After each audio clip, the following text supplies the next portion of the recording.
Olá, queridos irmãos, a paz do Senhor Jesus Cristo. Meu nome é Rodrigo. Esse é o canal Conhecendo as Escrituras.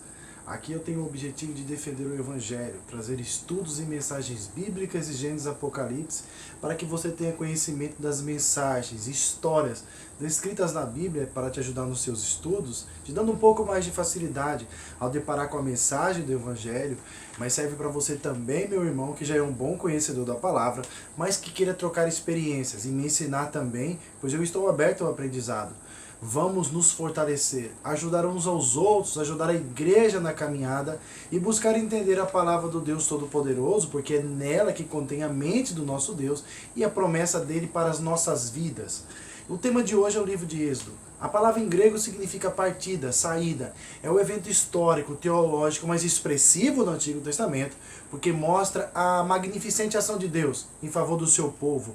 Uma ação que os conduziu da escravidão à liberdade, da fragmentação à unidade de um povo com uma promessa, os hebreus, a uma nação estabelecida que é Israel. Segundo a 1 Reis 6:1, o êxodo aconteceu cerca de 480 anos antes da fundação do Templo de Salomão.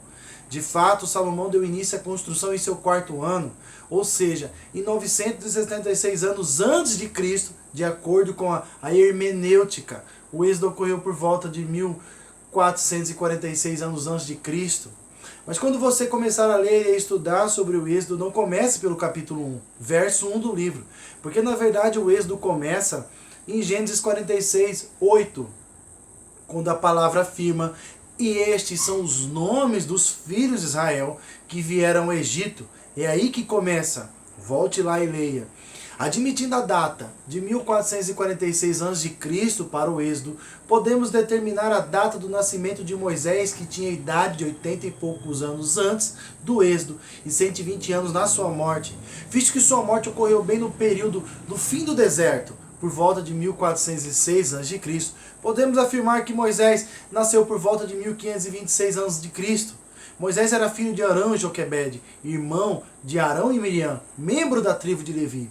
Meus irmãos, eu quero que você se atente que essas datas não estão descritas com exatidão na Bíblia, mas são oriundas de estudos arqueológicos, geológicos, históricos, e podem não ser exatas, mas com certeza tem alguma proximidade com esses eventos. A Bíblia conta que no Egito os filhos de Israel frutificaram e aumentaram muito e foram se fortalecendo e a terra se encheu deles. E sempre quando a bênção de Deus é derramada em algum lugar, isso gera incômodo em alguém, Faraó ficou preocupado e elaborou um plano com medo dos israelitas fugirem e se aliarem com o inimigo e determinou que dobrasse o período de trabalho braçal aos israelitas, a fim de reduzir as chances de qualquer resistência. Mas isso não adiantava porque só fortalecia os judeus. Então Faraó lança mão de um segundo plano: matar todo recém-nascido hebreu. Mas as parteiras, imbuídas do temor de Deus, salvaram as crianças, os escondendo. Segundo o livro de Êxodo 2:2, após o nascimento, Moisés foi escondido por um período de 3 meses, antes de ser colocado em uma cesta no rio Nilo. Certo dia, a filha do faraó Ramsés II encontrou um cesto enquanto tomava banho no rio, e encontrou o menino Moisés e pediu a uma ama hebreia, que era a mãe natural dele, conforme o relato bíblico, para que o criasse, e em troca disso pagaria uma quantia em dinheiro. Segundo o livro de Êxodo, a filha de Faraó adotou o menino Moisés já crescido, entregue pela ama hebreia, mãe natural, e o chamou Moisés, dizendo: porque das águas o tirei. Moisés cresceu, foi adotado e educado na corte como um príncipe do Egito. Alguns historiadores acreditam que o período passado por Moisés entre os egípcios serviu para que ele aprendesse o conceito do monoteísmo, criado por um faraó de nome Akenaton, que foi um faraó revolucionário que reinou antes do período de que Moisés viveu, levando tal conhecimento ao povo hebreu. Mas passado algum tempo, e já aos 40 anos de idade, a Bíblia relata que Moisés mata um egípcio que estava agredindo um hebreu. Ele mata o egípcio e enterra ele na areia e é obrigado a fugir para um alto exílio, porque descobriram o que ele havia feito com o egípcio e teve que fugir para escapar da pena de morte. Moisés foi assim morar na região de Midian, situado ao leste do Golfo de Acaba. Por lá casou com Zípora, filha de Jetro, e com ela teve 2 filhos, Gerson e Eliezer. 40 anos depois, no Monte Horebe, ele depara-se com uma sarça ardente que queimava, mas não se consumia. E durante esse episódio é finalmente comissionado por Deus, pelo Deus de Abraão, como libertador de Israel. Deus mandou Moisés voltar ao Egito para resgatar os hebreus da escravidão, porque a terra para levá-los à terra prometida a Abraão. Deus demonstrou seu poder e revelou seu santo nome a ele, que é Yahvé, que significa eu sou. E quando Deus apareceu a Moisés, a primeira reação foi encobrir o seu rosto de medo, porque ele temeu olhar para Deus. Só que Moisés precisou de uma confirmação de Deus quanto ao seu chamado. Porque Moisés via Faraó escarnecer dele, via do Deus dele, dos deuses dos israelitas. O povo começou a ser ainda mais escravizado, o seu povo voltou-se contra ele. Então desanimou a Moisés e ele começou a acreditar que ele não tinha capacidade para essa missão, que era ignorante, incrédulo, inexpressivo, enfim, tantas outras coisas. Mas Deus vem a Moisés novamente e dá uma ordem para ele dizer aos israelitas: eu sou, me enviou a vós. Nesse sentido, eu sou o que sou significa eu estou com você. Moisés recebeu 3 sinais de Deus para comprovar o seu chamado. Uma vara é transformada em cobra, uma mão é tomada de lepra e a outra é curada. Um copo cheio de água do Nilo, ao ser derramado na terra, transforma-se em sangue.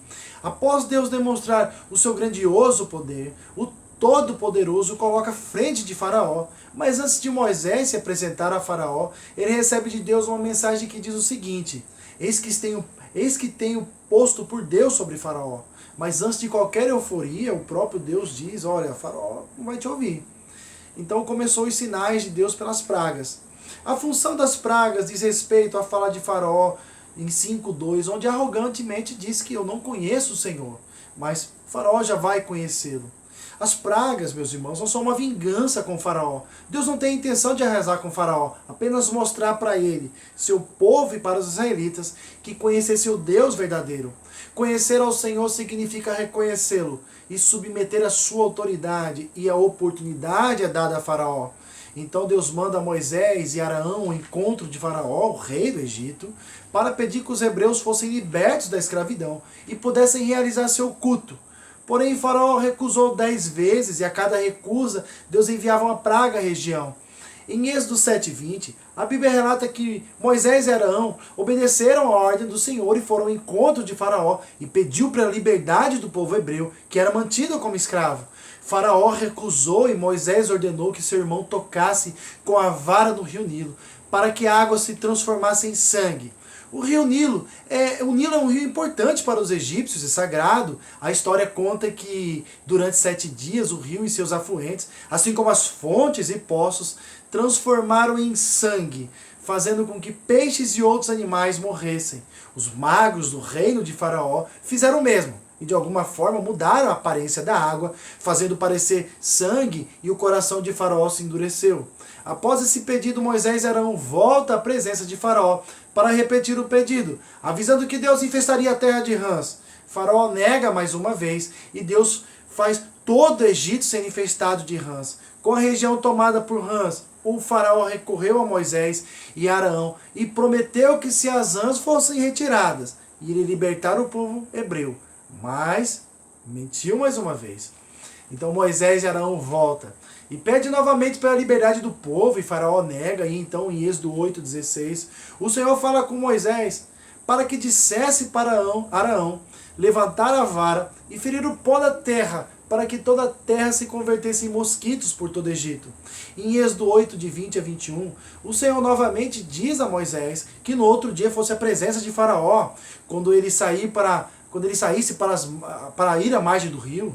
Quando chega no outro dia, Moisés e Arão novamente vão ao encontro de Faraó para pedir que os hebreus novamente fossem libertos da escravidão e pudessem ir prestar culto ao Deus. Novamente Faraó nega. E uma praga de moscas é enviada sobre todo o Egito. Porém os hebreus, o povo de Deus, não foi atingido pela praga.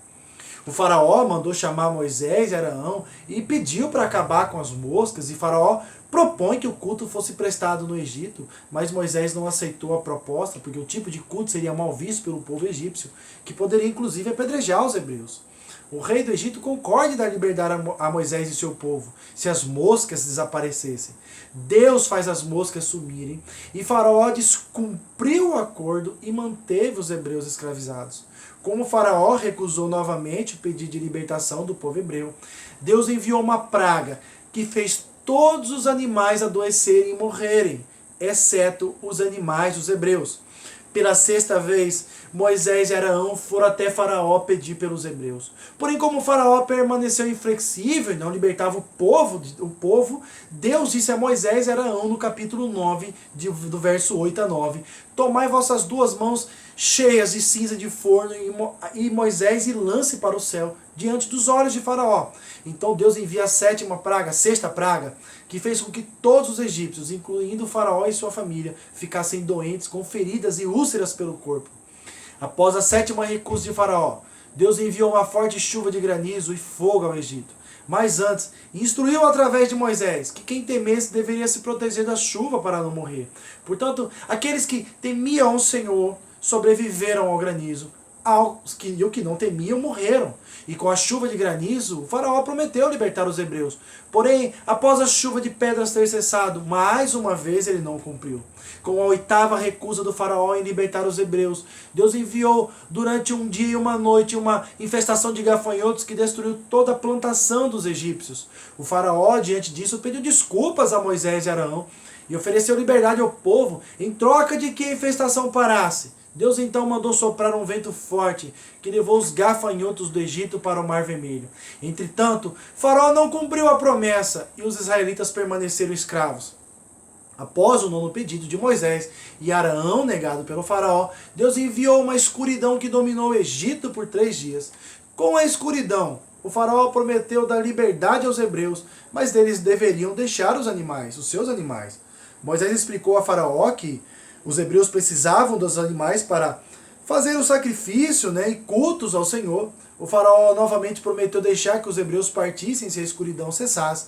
Porém, depois de ter o seu pedido atendido por Deus, novamente não cumpriu a promessa. Depois do último pedido de Moisés e Arão negado, Deus enviou a 10ª e última praga ao Egito. Esta foi a responsável por matar todos os primogênitos, o primeiro filho, de todas as famílias humanas e de animais, inclusive a de Faraó, acabando com a sua descendência, que iria assumir o reinado do Egito. Para proteger os hebreus, Deus, por meio de Moisés, instruiu aqueles que o temessem, deveriam passar sangue de cordeiro nas portas das suas casas. Assim, quando a morte atingisse os primogênitos egípcios, as famílias que tivessem com sangue em sua porta seriam poupadas. Com a morte do seu primogênito, o Faraó libertou os hebreus da escravidão e permitiu que fossem embora prestar culto ao seu Deus. Os hebreus partiram, guiados por Moisés, e deixaram o Egito. Moisés liderou o povo em sua fuga do Egito, através da região desértica do Monte Sinai, onde Deus revelou-lhes e ofereceu uma aliança, que eles deveriam seguir a Torá, e em troca ele seria o seu Deus e lhe daria a terra de Canaã. A Bíblia conta que Moisés levou 40 anos para atravessar o deserto do Sinai com os israelitas. Porém, o deserto, meus irmãos, do Sinai ocupa uma península de apenas 2 quilômetros de largura.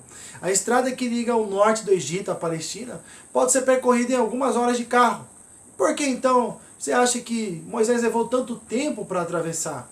A própria Bíblia responde em Êxodo 13, 17 a 18, quando diz que quando o faraó deixou sair o povo, Deus não o guiou pela rota da terra dos filisteus, embora este fosse o caminho mais curto, pois Deus disse, se eles defrontarem com a guerra, talvez se arrependam e voltem para o Egito.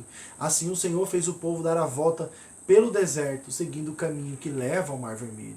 O livro de Êxodo, ainda no capítulo 12, 37, informa que 600 mil homens deixaram o Egito, além de mulheres e crianças. O número total, com certeza, ultrapassou 2 milhões. O número de israelitas era tão grande que em Êxodo 1:9, Faraó, antes de libertar o povo, disse, o povo dos filhos de Israel é mais numeroso e mais forte do que nós. Tamanha era a quantidade de gente que havia dos israelitas. Após a fuga, os israelitas viajaram de Ramsés a Sucote e depois a Etã, na orla do deserto, protegido por uma nuvem de dia e uma coluna de fogo à noite. Lá Deus diz a Moisés para voltar a acampar à beira-mar de Piairote, entre Migdol e o mar, bem em frente a Baal-Zephon. Deus fez Faraó perseguir os israelitas com carros, e o Faraó os alcançou em Piairote. Quando os israelitas avistaram o exército egípcio, ficaram com medo. Por ordem de Deus, Moisés estendeu o cajado sobre a água, e durante a noite um vento forte dividiu o mar, e os israelitas atravessaram em terra seca, com uma parede de água de cada lado. Os egípcios perseguiram, mas quando amanheceu, Deus travou as rodas das carruagens, e as águas voltaram, e o faraó e todo o seu exército foram afogados. Quando os israelitas viram o poder de Deus, eles colocaram sua fé em Deus e em Moisés e cantaram uma canção de louvor ao Senhor pela travessia do mar e a destruição de seus inimigos. Esta é a canção de Êxodo 15 e é chamada de a canção do mar. O hino celebra os grandes atos de Deus, sua natureza e seu poder. Mas após o povo ter cantado, louvado a Deus no deserto, conforme o relato de Êxodo, vemos uma mudança radical de ânimos. Os louvores foram substituídos por murmurações. O povo de Israel, por ter sido escravizado pelos egípcios muitos anos, convivido com eles, assimilou dos egípcios alguns hábitos e comportamentos e sentimentos mesquinhos, medíocres, negativistas, os quais tornaram evidentes no deserto e passaram a reclamar de tudo e perder grandes oportunidades com o Senhor, se tornando hostis e amargurados. Mas o ambiente no deserto permitiu Israel perceber as suas limitações e também as grandezas de Deus, que passou a operar milagres e maravilhas, trazendo aos israelitas experiências que fizeram mudar como nação, entendendo que seu propósito havia sido pré-estabelecido, quando Deus disse a Abraão: em ti serão benditas todas as famílias da terra. Após os israelitas saírem do Egito, rumo ao deserto, já na península do Sinai, chegando em Mara, o lugar de um poço de água amarga, com grande murmuração contra Moisés, passaram a reclamar da sede, pois havia 3 dias vagando no deserto sem água. Então Deus mostrou a Moisés uma árvore que lançou nas águas, e as águas se tornaram doces. Ali Israel recebeu um primeiro conjunto de leis divinas e a fundação do Shabat. A escassez de água é seguida pela falta de alimento, e o suprimento diário de pão e carne vem em forma de maná e codornizes. O maná é descrito como algo semelhante à semente de coentro, que tinha sabor de bolo de mel. A codorniz é o menor da família do fazão. A península do Sinai é uma parada natural para esses animais quando eles voam da África para a Europa na primavera e retornam para a África no outono. Outro ponto importante é a orientação divina de não armazenarem mais que o suprimento de maná para um dia, e toda a quantidade reunida no dia deveria ser consumida no mesmo dia. Nada podia ser deixado para o dia seguinte, mas algumas pessoas desobedeceram, e como já era esperado, sempre há os que desobedecem, não é verdade, meus irmãos? Sempre há os que desobedecem entre nós. Mas Deus com isso queria desenvolver com os israelitas uma relação de confiança, onde confiariam que todos os dias Deus supriria suas necessidades. Fazendo um comparativo com isso, vemos essa postura refletida nas palavras de Jesus no livro de Mateus 6, 25 a 34, quando diz: não andeis cuidadosos quanto à vossa vida, pelo que haveis de comer ou pelo que haveis de beber. Não vos inquieteis pelo dia de amanhã. Precisamos aprender com isso, a confiar que Deus poderá suprir nossas necessidades, que o amanhã e seus problemas pertencem a Deus. Além dessas restrições, a padaria de Deus tirava folga no sábado. Mas como havia folga no sábado, Deus disse a Moisés que na sexta-feira renderia o dobro de outros dias, e foi exatamente isso que aconteceu. Por fim, vemos Moisés orientando Arão a colocar um pouco de maná em um jarro, a fim de pô-lo diante do testemunho, ou seja, as tábuas da aliança que se referiam aos 10 mandamentos. O terceiro problema foi a falta de água em Refidim. Na primeira vez, nas águas de Mara, a água era imbebível. Relato esse descrito, no capítulo 15, que conta que os israelitas chegaram a um lugar chamado Mara, onde as águas eram amargas, e Deus mostrou a Moisés um arbusto e mandou lançar nas águas, e elas se tornaram doce. Mas o problema é que agora não tem água nenhuma. E a solução de Deus no capítulo 17, verso 6, não era nada comum. Deus disse a Moisés: eis que estarei ali, diante de ti sobre a rocha em Horebe, e tu ferirás a rocha. Deus se coloca na posição de uma rocha ser ferida. tornando-se suscetível ao dano. É possível que tenha sido com essa imagem em mente que em Paulo, em 1 Coríntios 10, verso de 1 a 4, afirma: ora, irmãos, não quero que ignoreis que nossos pais estiveram todos debaixo da nuvem, e todos passaram pelo mar, e todos foram batizados em Moisés na nuvem e no mar, e todos comeram de uma mesma comida espiritual, e beberam todos de uma bebida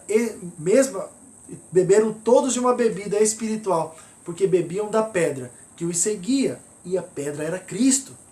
Embora nessa ocasião Deus tenha salvo os israelitas da sede, da morte e da fome, Deus não se agradou dos israelitas, que apesar de tantos milagres, o povo ainda colocava em dúvida se Deus estava no meio deles, e aquele lugar foi denominado de Massa em Meriba, que significa prova e discussão. Porque o povo, antes do milagre da água, contestava o poder de Deus em Moisés, reclamando pela falta de água, mas Deus fez um milagre. A quarta situação foi a invasão surpresa no acampamento dos israelitas pelos amalequitas. Moisés exortou os israelitas a lutarem sob a liderança de Josué. Moisés observou a guerra de cima de uma colina. Quando Moisés levantava a mão, Israel obtinha vantagem na luta, e quando Moisés abaixava, eles começavam a perder a batalha. A Bíblia descreve que Moisés ficou cansado, e seus parentes Ur e Arão levantaram as suas mãos, e a batalha durou até a noite, com a vitória dos israelitas. Outro acontecimento importante nesse trecho foi a visita do sogro de Moisés, Jetro, ao acampamento dos israelitas. Ele foi incentivado pelos rumores de que Deus havia retirado Israel do Egito. Jetro precisava confirmar esse rumor. Moisés testemunhou sobre o poder e a força do Senhor, o que levou Jetro também a louvar o nome de Deus. Jetro, vendo que Moisés estava sobrecarregado com a tarefa diária, sugeriu que ele delegasse a autoridade e não tentasse fazer tudo. Dessa vez, Deus falou pela boca de um homem, não sussurrou nos ouvidos de Moisés como de costume. E Moisés aceitou de bom grado, e ele ficou com a incumbência de resolver os assuntos mais graves, e seus representantes os assuntos mais simples. Um fato curioso é que Jetro, ao dar a Deus, após ter vindo investigar o seu propósito, teve a sua curiosidade satisfeita e suas perguntas respondidas. Agora ele acreditava não por ouvir falar, mas porque viu com os seus próprios olhos. O livro de Êxodo ainda trata da aliança mosaica, que é uma aliança, meus irmãos, condicional feita entre Deus e a nação de Israel no Monte Sinai. Às vezes ela é chamada de aliança do Sinai. Quando a aliança é entregue, nesse momento, Deus lembra as pessoas de sua obrigação de obedecer a sua lei. E o povo concordou com a aliança. A palavra diz que no primeiro dia do terceiro mês, depois de terem saído do Egito, chegaram ao deserto do Sinai, acamparam no pé do monte, e Moisés subiu para encontrar com Deus. Na primeira vez que Moisés subiu ao Sinai, Deus falou da fidelidade e do cuidado divino com os israelitas. Na segunda vez que Moisés subiu, Deus disse que os israelitas ouvissem a sua voz e guardassem os seus mandamentos e conserto, os israelitas passariam a ser seu povo. Como o povo concordou, respondeu, colocando roupas limpas, evitaram qualquer contato com a montanha, sob pena de serem mortos. Tocar na montanha era como ser eletrocutado com um cabo de alta voltagem. Além disso, as pessoas deveriam se abster de relações sexuais. O povo passou os dias se preparando para encontrar com Deus, sem cometer qualquer deslize, porque não poderia entrar de qualquer forma na presença de Deus. Certa feita, o próprio Senhor desceu do Monte Sinai, que até então funcionava como uma habitação de Jeová. Ele se contactava com o povo através de trovões, raios, de nuvem, de fumaça, de fogo, som de trombeta, tremores de terra, inúmeras outras formas. Tudo isso na visão de encorajar o povo. E eles não fugiam de medo, para eles não fugirem de medo, só foram alertados a não chegarem muito próximo do Monte Sinai. Moisés voltou a subir uma terceira vez e o Senhor acrescentou restrições. Nem mesmo os sacerdotes deveriam se aproximar de Deus, e apenas Arão acompanharia Moisés. Já prenunciando o tabernáculo, o monte do Sinai, tornou-se o local dos santos. A santa presença de Deus estava ali. Interessante notar que Moisés sempre foi o mensageiro de Deus. O Senhor sempre pôs Moisés para falar com Faraó. A cada subida, Moisés trazia instruções de Deus para os israelitas e ele era sempre o mensageiro. Mas na revelação ao Decálogo, Moisés ouviu juntamente com o povo a qual Deus falou de modo direto. Quando lemos o Decálogo, meus irmãos, é Deus falando pessoalmente para nós todos os mandamentos. 8 dos 10 mandamentos são proibições. Somente 2 escapam dessa classificação, que é lembrar o dia de sábado e honrar o pai e a mãe. O propósito da aliança é criar um novo relacionamento. Em Êxodo 20:20, Deus diz: não temais, que Deus veio para provar-vos e para que o temor esteja diante de vós, para que não pequeis. Esse temor não é um medo que você conhece, porque um relacionamento não pode ser baseado em medo, mas sim temor no sentido de obediência à palavra. Os 10 mandamentos descritos na palavra de Deus são os seguintes: não terá outros deuses além de mim, não farás para ti nenhum ídolo, nenhuma imagem de qualquer coisa no céu, na terra ou nas águas debaixo da terra. Não se prostrará diante deles, nem lhe prestará culto, porque eu, o Senhor, o teu Deus, sou Deus zeloso, que castigo os filhos pelo pecado de seus pais, até a 3ª e 4ª geração daqueles que me desprezam, mas trato com bondade até 1000 gerações aos que me amam e obedecem aos meus mandamentos. O terceiro diz: não tomarás em vão o nome do Senhor, o teu Deus, pois o Senhor não deixará impune quem tomar o seu nome em vão. O quarto, lembrar do dia de sábado, para santificá-lo. Trabalharás 6 dias e nele farás todo o teu trabalho, mas o 7º dia é o sábado dedicado ao Senhor, o teu Deus. Nesse dia não fará trabalho algum, nem tu, nem teus filhos ou filhas, nem os seus servos, nem os teus animais, nem os teus estrangeiros que moram em suas cidades. Pois em 6 dias o Senhor fez o céu e a terra, o mar e tudo o que nele existe, mas no 7º dia descansou. Portanto, o Senhor abençoou o 7º dia e o santificou. O quinto, honrar a teu pai e a tua mãe, a fim de que tenhas vida longa na terra que o Senhor, o teu Deus, te dá. O sexto, não matarás. O 7º, não adulterarás. O 8º, não furtarás. O 9º, não darás falso testemunho contra o teu próximo. O 10º é não cobiçarás a casa do teu próximo, nem a mulher do teu próximo, nem seu servo, nem as suas servas, nem o boi, nem jumento, nem coisa alguma que pertença ao próximo. Uma observação importante é que a lei não foi dada como meio de salvação, mas a um povo já salvo, a fim de instruí-lo na vontade do Senhor, para que pudesse realizar o propósito de Deus como um reino de sacerdotes e uma nação santa. O decálogo foi diretamente transmitido a Israel por uma voz audível e terrível, a voz de Jeová, soando como trombeta sobre a multidão. Aterrorizados com a experiência, o povo implorou que Deus não lhe falasse diretamente, mas através de Moisés. Importante observar que a base para os mandamentos são expressos de forma negativa da proibição, porque pressupõem a existência do pecado e maus desejos no coração humano.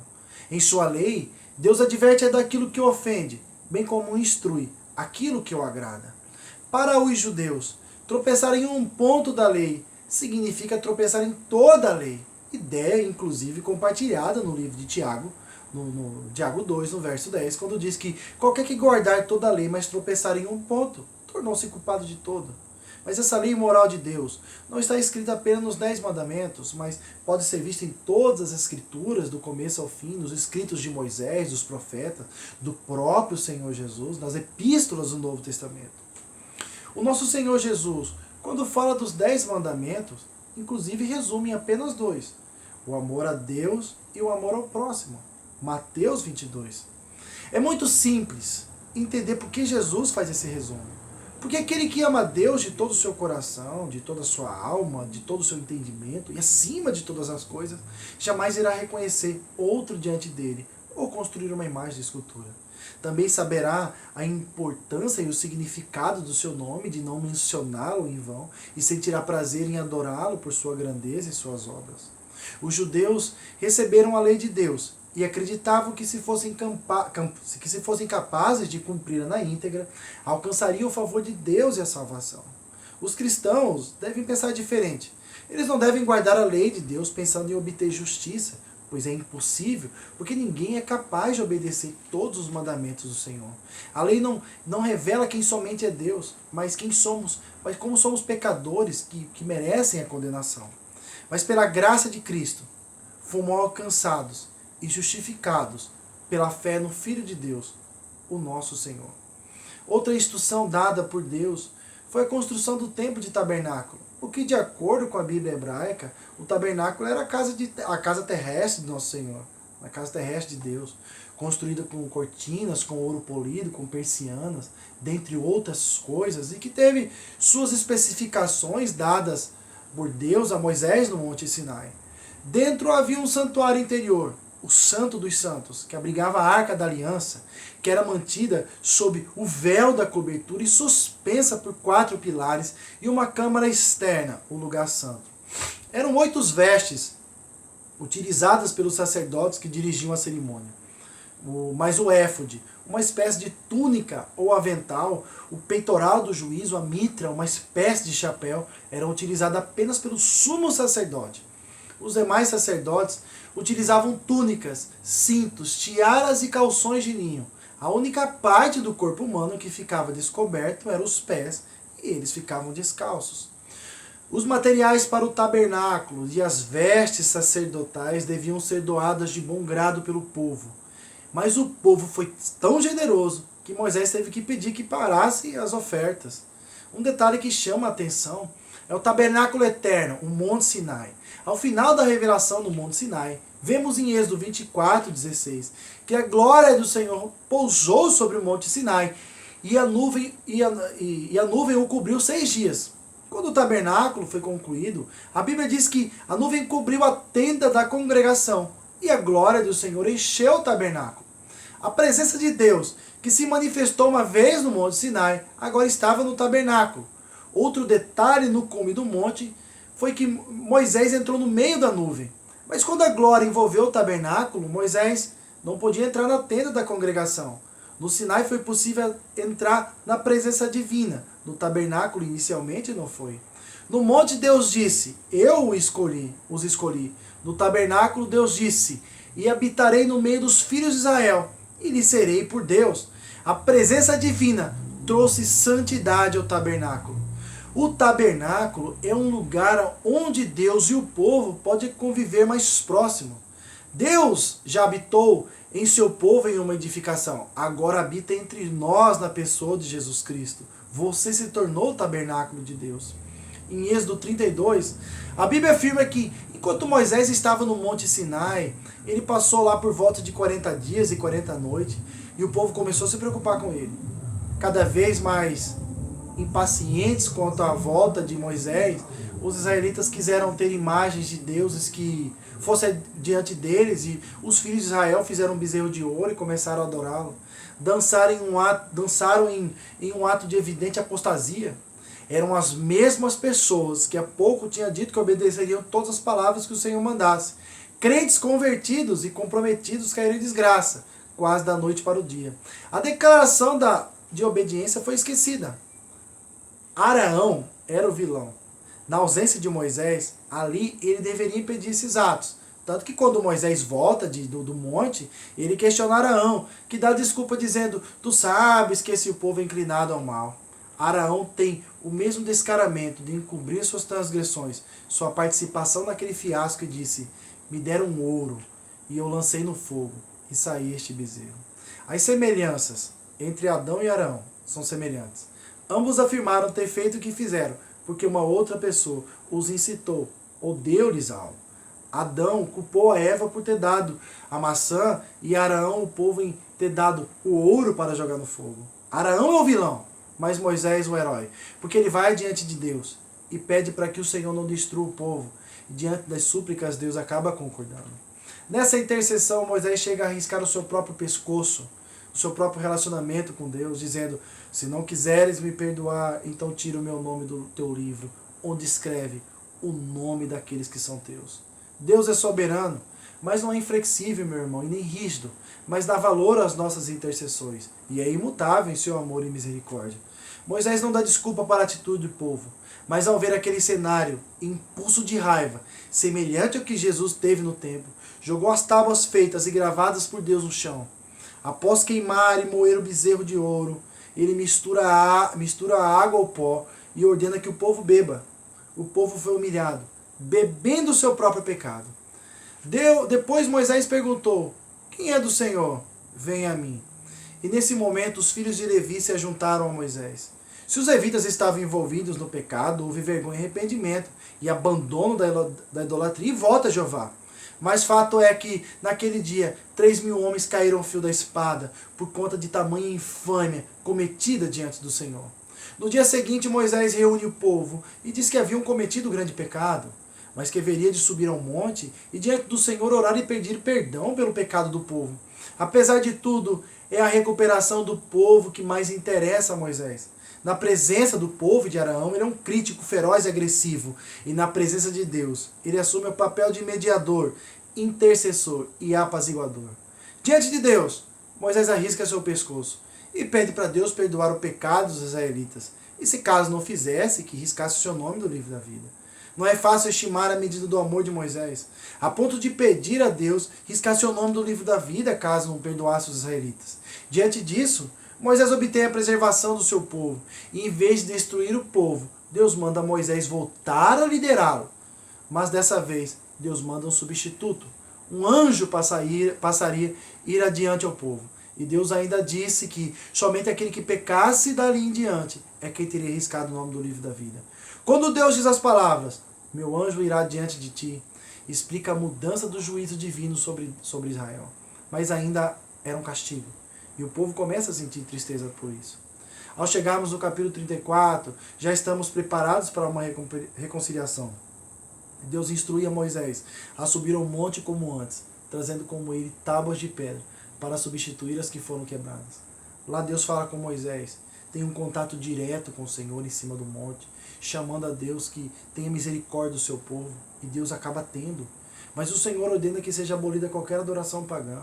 Disse também que não deveriam mais fazer deuses de fundição, retratando o que aconteceu com o bezerro de ouro. Mandou celebrar a festa dos pães ázimos.